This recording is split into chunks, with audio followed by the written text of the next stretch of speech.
Quantum healing का हिंदी में मतलब है सूक्ष्म ऊर्जा से उपचार। इस किताब में विज्ञान, आयुर्वेद और ध्यान मेडिटेशन को मिलाकर एक गहरी समझ देते हैं कि हमारा शरीर कैसे खुद को चंगा हील कर सकता है। चेतना का महत्व। हमारी चेतना और सोच हमारे शरीर के हर कोशिका सेल को प्रभावित करती है। अगर हमारी सोच सकारात्मक और शांत हो तो शरीर में बीमारियों से लड़ने की क्षमता बढ़ जाती है। प्लेसीबो और हीलिंग। जैसे किसी को नकली दवा देकर भी वो अच्छा महसूस करता है, प्लेसीबो इफेक्ट, उसी तरह हमारा विश्वास और ध्यान भी इलाज में बड़ी भूमिका निभाते हैं। क्वांटम लेवल पर शरीर। हमारा शरीर सिर्फ हड्डियों और मांसपेशियों का ढांचा नहीं है, बल्कि वह ऊर्जा और सूचना का जाल है, और इस जाल को हम ध्यान और मानसिक ऊर्जा से प्रभावित कर सकते हैं। आयुर्वेद और विज्ञान का मिलन। डॉ चोपड़ा ने आयुर्वेदिक सिद्धांतों को आधुनिक विज्ञान, क्वांटम फिजिक्स, बायोलॉजी से जोड़ा है, जिससे यह सिद्ध होता है कि उपचार केवल शरीर का नहीं, मन, आत्मा और ऊर्जा का भी होता है। अध्याय 1, बीमारी का असली चेहरा, द बॉडीज ओन मेडिसिन। इस अध्याय की शुरुआत दीपक चोपड़ा इस बात से करते हैं कि हर व्यक्ति के शरीर में एक प्राकृतिक इलाज करने की शक्ति होती है। उन्होंने देखा कि कुछ मरीज बिना ज्यादा दवा के भी जल्दी ठीक हो जाते हैं, जबकि कुछ को दवा देने के बाद भी लाभ नहीं होता। इसका कारण सिर्फ फिजिकल ट्रीटमेंट नहीं, बल्कि अंदरूनी मानसिक और भावनात्मक स्थिति भी होती है। डॉक्टर की आंखों से इलाज का अनुभव। चोपड़ा बताते हैं कि उन्होंने जब मेडिकल प्रैक्टिस शुरू की तो वह भी बाकी डॉक्टरों की तरह मानते थे कि बीमारी सिर्फ शरीर में होती है। लेकिन जब उन्होंने देखा कि कुछ मरीज सिर्फ आत्मविश्वास, सकारात्मक सोच और ध्यान से बेहतर हो रहे हैं, तो उनकी सोच बदल गई। आत्म उपचार की शक्ति, सेल्फ हीलिंग पावर। हर व्यक्ति के शरीर में एक इंटेलिजेंस होती है, एक बुद्धिमत्ता जो हमारे अंगों को कंट्रोल करती है। उदाहरण के लिए, अगर आप कट जाते हैं तो खून अपने आप बंद हो जाता है। हड्डी टूटने पर बिना कुछ कहे शरीर उसे जोड़ने लगता है। यह शरीर का अपना दवा घर है। चोपड़ा क्वांटम हीलिंग कहते हैं दवाइयों की सीमा और चेतना की शक्ति। कई बार दवाइयां सिर्फ लक्षणों, सिम्टम्स को दबा देती हैं, लेकिन बीमारी की जड़ वहीं रहती है। चोपड़ा मानते हैं कि असली इलाज तभी होता है जब हम अपनी आंतरिक ऊर्जा को समझें, अपने मन की स्थिति को शांत करें और चेतना, कॉन्शियसनेस को विकसित करें। आयुर्वेद का दृष्टिकोण। आयुर्वेद में कहा गया है कि शरीर, मन और आत्मा का संतुलन ही स्वास्थ्य है। अगर मन दुखी है तो शरीर भी बीमार होगा। इसलिए आयुर्वेद सिर्फ शरीर का नहीं, बल्कि पूरे जीवन का इलाज करता है। क्वांटम हीलिंग का अर्थ। क्वांटम का मतलब है सबसे छोटी इकाई, ऊर्जा का सबसे बारीक स्तर। क्वांटम हीलिंग का मतलब है उस स्तर पर जाकर शरीर को भीतर से ठीक करना जहां शरीर, मन और आत्मा एक साथ काम करते हैं। शरीर में प्राकृतिक इलाज की क्षमता है। चेतना और मन की शक्ति बीमारी से लड़ सकती है। ध्यान, विश्वास और सकारात्मक सोच इलाज में बड़ी भूमिका निभाते हैं। क्वांटम हीलिंग आयुर्वेद और विज्ञान का संयोजन है जो शरीर को ऊर्जा स्तर पर ठीक करने का तरीका बताता है। अध्याय 2, मेडिकल मिस्ट्रीज, चिकित्सा की रहस्यमयी दुनिया। इस अध्याय में दीपक चोपड़ा हमें चिकित्सा विज्ञान की उन गुत्थियों से रूबरू कराते हैं जिन्हें आज भी आधुनिक विज्ञान पूरी तरह से नहीं समझ पाया है। वे बताते हैं कि शरीर कैसे कभी-कभी बिना किसी दवा या सर्जरी के खुद ही चमत्कारी रूप से ठीक हो जाता है। इस अध्याय का उद्देश्य यह दिखाना है कि हमारे शरीर में ऐसी शक्तियां मौजूद हैं जिन्हें हम अक्सर नजरअंदाज कर देते हैं। चमत्कारी स्वास्थ्य लाभ, स्पॉन्टेनियस रिमिशन। चोपड़ा उदाहरण देते हैं कैंसर या एड्स जैसी गंभीर बीमारियों के कुछ मरीजों का जो बिना किसी ठोस इलाज के ठीक हो गए। वे इसे स्पॉन्टेनियस रेमिशन कहते हैं, यानी बिना इलाज के बीमारी का अचानक ठीक हो जाना। वैज्ञानिक इसे समझ नहीं पाते, लेकिन चोपड़ा इसे हमारी चेतना और शरीर के बीच की गहराई से जुड़ी प्रक्रिया मानते हैं। आत्मचिकित्सा की शक्ति।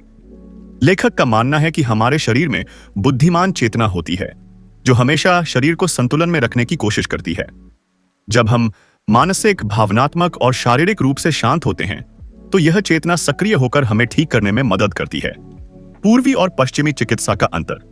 चोपड़ा बताते हैं कि पश्चिमी चिकित्सा केवल बीमारी को शरीर के हिस्सों में बांटकर देखती है, जैसे हृदय, फेफड़े, मस्तिष्क इत्यादि, जबकि आयुर्वेद और अन्य प्राचीन चिकित्सा पद्धतियां मन, शरीर और आत्मा को एक संपूर्ण इकाई मानकर इलाज करती हैं। उनका सुझाव है कि दोनों का संतुलित मिलन ही सच्ची चिकित्सा है। चेतना की भूमिका। इस अध्याय का मुख्य संदेश यही है कि चेतना, कॉन्शियसनेस, केवल सोचने समझने की प्रक्रिया नहीं है, बल्कि वह हमारे शरीर को नियंत्रित करने वाली एक सूक्ष्म शक्ति है। हमारी सोच, भावनाएं और विश्वास सीधे हमारे शरीर के स्वास्थ्य को प्रभावित करते हैं। वैज्ञानिक दृष्टिकोण। लेखक कुछ वैज्ञानिक शोधों का भी उल्लेख करते हैं, जहां यह पाया गया कि मरीज की मानसिक स्थिति, जैसे आशावाद या भय, उसके इलाज के परिणामों को प्रभावित करती है। यानी आप जैसा सोचते हैं, वैसा ही आपका शरीर भी प्रतिक्रिया देता है। अध्याय 2 हमें यह समझाता है कि मानव शरीर केवल एक मशीन नहीं है। उसमें एक गहराई से जुड़ी चेतना है जो उसे चमत्कारिक रूप से ठीक करने की क्षमता रखती है। बीमारी केवल शरीर की समस्या नहीं होती, बल्कि यह हमारे मन, भावना और चेतना से भी जुड़ी होती है। अध्याय 3 स्वस्थ शरीर की खोज, आयुर्वेदिक दृष्टिकोण। इस अध्याय में दीपक चोपड़ा हमें आयुर्वेद की गहराई और उसकी वैज्ञानिकता से परिचित कराते हैं। वह बताते हैं कि कैसे यह प्राचीन भारतीय चिकित्सा प्रणाली सिर्फ शरीर ही नहीं, बल्कि मन और आत्मा की भी देखभाल करती है। यह अध्याय क्वांटम हीलिंग की उस नींव को और मजबूत करता है, जिसमें शरीर की प्राकृतिक शक्ति और आंतरिक चेतना की भूमिका को महत्व दिया गया है। आयुर्वेद क्या है? आयुर्वेद का शाब्दिक अर्थ है जीवन का विज्ञान। आयुर्जीवन, वेदा ज्ञान। यह मानव शरीर को एक मशीन की तरह नहीं देखता, बल्कि उसे एक जीवित, भावनात्मक और आध्यात्मिक इकाई मानता है। इसके अनुसार हर व्यक्ति की एक अनोखी प्रकृति, दोषा, वात, पित्त, कफ होती है, और स्वास्थ्य का मतलब है इन तीनों का संतुलन, चेतना और शरीर का संबंध। चोपड़ा बताते हैं कि आयुर्वेद में यह माना जाता है कि शरीर, मन और आत्मा तीनों का गहरा संबंध है। अगर मन शांत नहीं है तो शरीर भी धीरे धीरे बीमार पड़ता है। इसलिए मानसिक संतुलन और ध्यान को इलाज का हिस्सा माना गया है। आहार, दिनचर्या और पर्यावरण। अध्याय में यह भी बताया गया है कि हम क्या खाते हैं, कैसे रहते हैं और किन लोगों के साथ रहते हैं, ये सब हमारे स्वास्थ्य पर असर डालते हैं। आयुर्वेद इन सभी को ध्यान में रखकर उपचार देता है। लेखक बताते हैं कि ये सब केवल शरीर नहीं, हमारी ऊर्जा प्रणाली को भी प्रभावित करते हैं। आधुनिक विज्ञान बनाम आयुर्वेद। दीपक चोपड़ा इस बात पर प्रकाश डालते हैं कि जहां आधुनिक चिकित्सा केवल लक्षणों को दबाने पर ध्यान देती है, वहीं आयुर्वेद समस्या की जड़ तक जाकर इलाज करता है। इसमें जड़ी बूटियां, ध्यान, योग, प्राणायाम और विशेष खानपान का प्रयोग होता है। आत्मचिकित्सा का सिद्धांत। आयुर्वेद मानता है कि हर शरीर में एक हीलिंग इंटेलिजेंस, आत्मचिकित्सा की प्राकृतिक शक्ति होती है। अगर सही माहौल दिया जाए तो शरीर खुद को ठीक कर सकता है, बिना ज्यादा दवाइयों के। आयुर्वेद और क्वांटम सिद्धांत का संबंध। चोपड़ा यह भी बताते हैं कि आयुर्वेद और क्वांटम फिजिक्स दोनों इस बात से सहमत हैं कि हर चीज ऊर्जा, एनर्जी है, शरीर, विचार, भावना, सब कुछ। और अगर हम इस ऊर्जा को सही दिशा में ले जाएं, तो हम न सिर्फ स्वस्थ रह सकते हैं, बल्कि अपने जीवन को पूरी तरह बदल सकते हैं। अध्याय 3 हमें दिखाता है कि आयुर्वेद केवल एक प्राचीन चिकित्सा पद्धति नहीं है, बल्कि यह आज भी उतनी ही प्रासंगिक और वैज्ञानिक है। यह शरीर की भीतरी शक्ति और चेतना को जागृत करके सच्चे और स्थायी इलाज की बात करता है। चौथा अध्याय, शरीर की बुद्धिमत्ता। इस अध्याय में दीपक चोपड़ा एक बहुत ही अनोखी और गहरी बात बताते हैं। हमारा शरीर केवल हड्डियों, मांसपेशियों और अंगों से बना हुआ एक यंत्र नहीं है, बल्कि उसमें एक जीवित चेतना और बुद्धिमत्ता है। यह अध्याय इस विचार को उजागर करता है कि शरीर में ऐसी समझ और ज्ञान है जो बिना हमारी सोच के भी काम करता है। शरीर केवल रासायनिक प्रतिक्रिया नहीं है। आधुनिक चिकित्सा अक्सर शरीर को एक मशीन की तरह देखती है जो केवल रासायनिक प्रतिक्रियाओं पर आधारित है। लेकिन चोपड़ा कहते हैं कि हमारे शरीर में हर कोशिका में एक स्मार्ट इंटेलिजेंस होती है। वह जानती है कि कब ठीक होना है, कब मरम्मत करनी है, कब आराम करना है।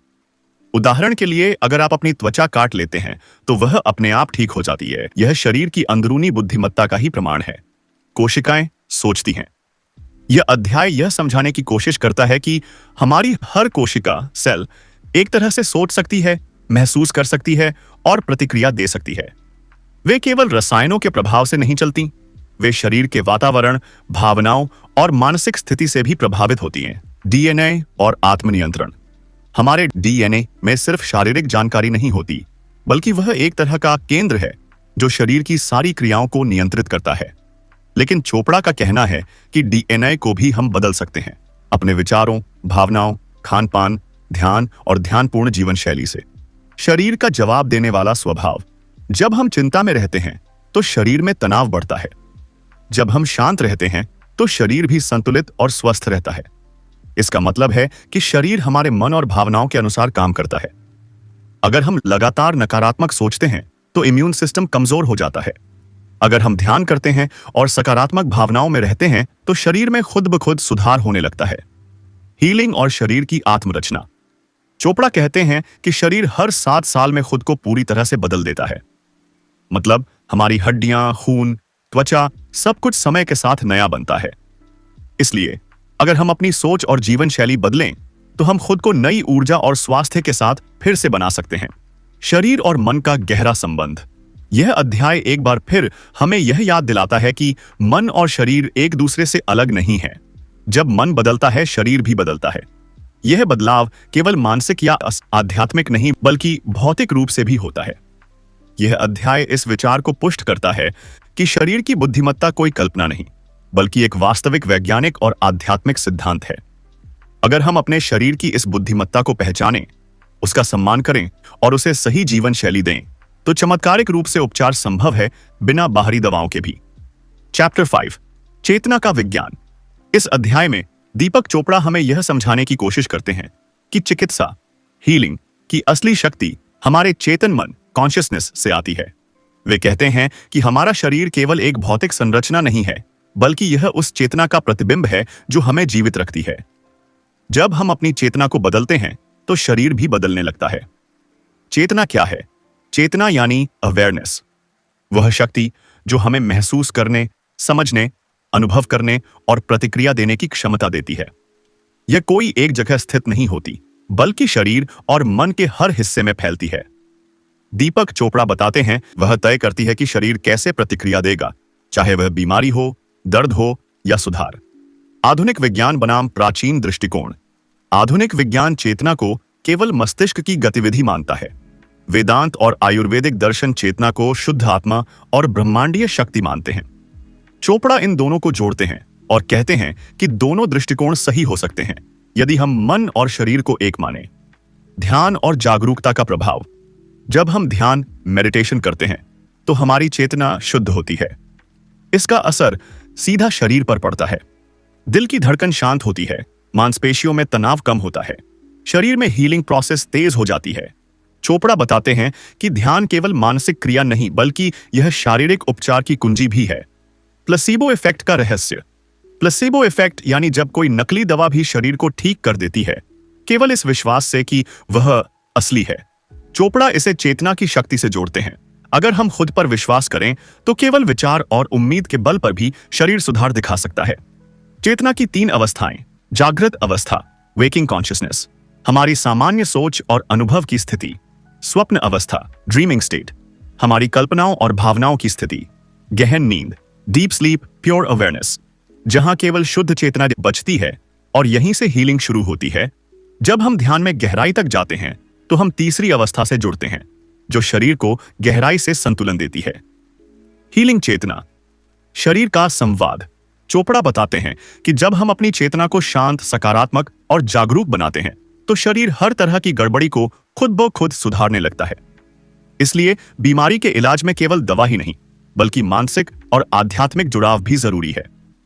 आपका शरीर आपके मन का प्रतिबिंब है और आपका मन आपकी चेतना का प्रतिबिंब है। जब आप अपनी चेतना को बदलते हैं तो शरीर भी बदलने लगता है। अतः असली उपचार बाहर से नहीं, भीतर से आता है और यह तभी संभव है जब हम अपने मन, शरीर और आत्मा के बीच संतुलन स्थापित करें।